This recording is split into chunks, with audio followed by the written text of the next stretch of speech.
On November 25, 2013, the Office of the State's Attorney released a final report concerning the tragedy of Sandy Hook Elementary School in Newtown, Connecticut. The report detailed the following.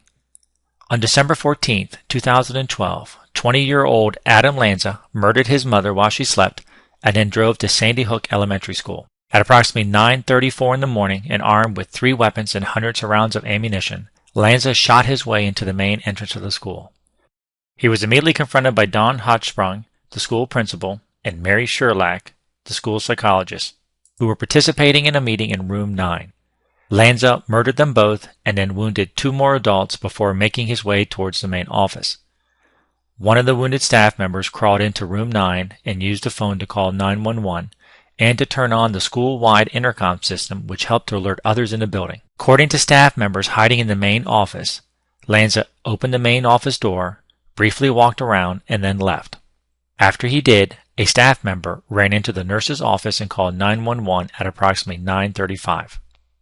Lanza then entered classrooms 8 and 10 and fired approximately 130 rounds, murdering 4 teachers and 20 students. At 9:39, the first police officer arrived on scene. At 9:40, a single gunshot was heard from inside the school. Police immediately entered the school and found Lanza dead in classroom 10 from a self-inflicted gunshot wound to the head. After an extensive investigation, it was determined that Lanza acted alone. In October 2013, Sandy Hook Elementary School was destroyed. Students are now attending other schools until a new school is built, which is scheduled to open in 2016. A few points concerning this tragedy. This was an act of targeted violence. Targeted violence is worse than random violence because the person plans and prepares for the attack. This greatly increases the likelihood of mass victims. However, with targeted violence, the person will also give off indicators of danger that they are on the path to violence, which means that if those warning signs are observed and acted upon, there is a chance to stop the attacker before the attack. We know that Lanza gave off warning signs because of what was discovered in his bedroom after the attack.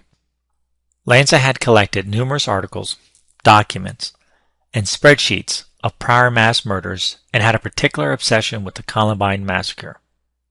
There were also images of Lanza holding a handgun and rifle to his head, videos of others committing suicide by gun, and stories written by Lanza that reveal a morbid and completely corrupt value system that defended other mass murderers, man-boy relationships, and argued that pedophilia should be legal. Besides having no stabilizing factors in his life, Lanza also had an intense and abnormal desire for privacy. He covered his bedroom windows with garbage bags and would only talk to his mother by email, even though they lived in the same house. These are all indicators of danger and prove that Lanza did not simply snap, but planned and prepared to commit an act of targeted violence. Why did Adam Lanza do it? The report indicates that it is unknown why Lanza attacked Sandy Hook Elementary School. While nothing can ever justify such a horrific act, every person who commits an act of targeted violence has a reason. Adam Lanza had a reason. As we do when we conduct human threat assessments, we focus on the person's behavior to gain understanding and perspective. What we know about Lanza's behavior is that he studied previous school attacks and mass murders. He deliberately parked his car out of sight in an attempt to hide himself from being seen before he attacked. He stuffed ammunition magazines into the pockets of his pants and shirt as well as wore a tactical vest that enabled him to carry maximum ammunition. He had additional weapons stored in the car as well as took the time to put in earplugs before he began shooting. During the attack, Lanza walked normally and never uttered a word, and the autopsy report confirmed that his system was clean, meaning that his judgment was not impaired by medication or illegal drugs. Adam Lanza was in complete control of himself. Lanza chose to commit suicide instead of resisting law enforcement even though he still had ammunition left. This leads to the conclusion that Lanza was not looking for a fight, but helpless victims. While Lanza did not leave a confession, his behavior gives the clearest reason why he did it, and the only reason that fits his behavior is that he wanted to commit a mass murder. While we should continue to look for and try to understand why people are attacking our schools, we have to accept that one possible reason is simply to murder people, and this alone might have been Lanza's reason. Because of what we face, we must be prepared to do more than just lock down or shelter in place. We must be prepared to hide, run, or fight, or a combination of the three. At Sandy Hook, 2 classrooms were attacked. In Classroom 8, every person was murdered except for 1 student. In Classroom 10, 9 students survived by running out before Lancer could shoot them, and 2 survived by hiding in the bathroom. It is impossible to tell a person whether they should hide, run, or fight without knowing the situation. But here are some principles we can follow to guide our actions. Noise and movement draw human attention. Limit both as much as you can, especially if you believe that you have not been spotted by the attacker or he or she is unaware of you. Listen carefully. In many of the school attacks, the crisis has occurred in a small section of the school. In Sandy Hook, only 4 rooms out of more than 60 were directly involved. If the noise is far away, hiding or sheltering in place may be the safest course of action. If the shooting is very close or coming closer, and you feel that hiding will not protect you, running may be the best option. Go out a window or through another classroom, whatever will put distance between you and the shooting. If you are confronted face to face with an active shooter, be willing to fight. School attackers are looking for an easy target. Don't give them an easy target. Other school attackers have been stopped because students, teachers, and principals have fought back. To live, you may have to fight. When facing a life-threatening situation, fear makes it easy for anyone to lose their perspective and to become uncertain of what they should do next. What helps is to put everything back into context. Focus on the right now. If you are unsure as to what to do, ask yourself, what must I do right now to keep my kids safe? It may not lessen your fear, but it will help to clarify your next course of action.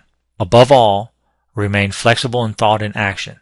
It's called a crisis because it's utterly confusing, chaotic, and unpredictable. Just do the best you can. Law enforcement is typically only minutes away. Just hold on and survive, and remember that someone is coming to help you. That is the only thing that can be guaranteed in a crisis. If you help another person, your humanity is enhanced, and therefore all of humanity is made a little bit better. When innocent life is taken, all of humanity suffers because of the loss of that person and all that could have been.